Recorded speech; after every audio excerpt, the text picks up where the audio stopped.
À travers le brouillard, ces camions arrivent tout droit des derniers bastions de Daesh, au nord-est de la Syrie. À leur bord, ces familles se livrent aux forces kurdes en Syrie. Beaucoup sont assoiffés, mais la mission des soldats est double. Sauver les plus faibles et identifier les djihadistes infiltrés. Parmi ces femmes, beaucoup sont mariées à des combattants de l'État islamique. C'est le cas de cette Française. Elle dit s'appeler Mathilde. Qu'est-ce que vous espérez là?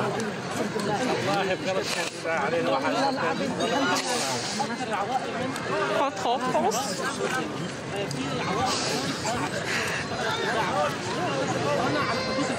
Vous êtes triste que ça se termine? Non, pardon. Non. Ça fait longtemps que j'essaie de partir d'ici, mais sans argent, sans connaissance, c'est pas possible.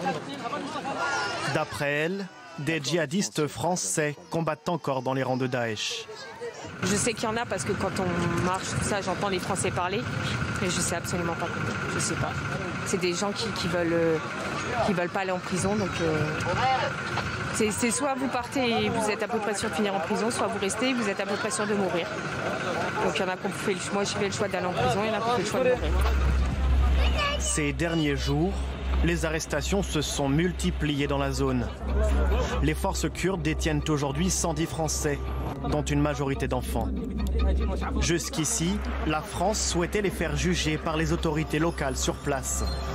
Mais l'annonce du retrait des troupes américaines en décembre dernier change la donne. Les autorités redoutent désormais de perdre la main sur les djihadistes français.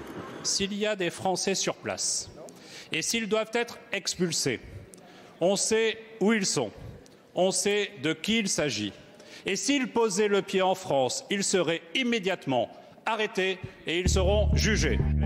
Juger les djihadistes sur notre territoire. Un changement de cap qui suscite l'ire des députés de l'opposition. Vous dites que vous connaissez parfaitement ces barbares. Alors, combien précisément sont des binationaux et pourquoi les faire venir? Vous considérez les djihadistes comme français. Mais nous, les Républicains, demandons depuis des années la déchéance de leur nationalité. Sur place, il serait encore plus de 700 à servir dans les rangs de l'État islamique. Et à tous ces passeports que nous a imposés cet Henri. Parmi eux, Fabien Klein, l'une des figures du djihadisme, issu de la filière française d'Artiga, a récemment émis un nouvel appel à commettre des actes terroristes en France. Des hommes, des femmes et des dizaines d'enfants endoctrinés que la justice française devra juger sur son sol.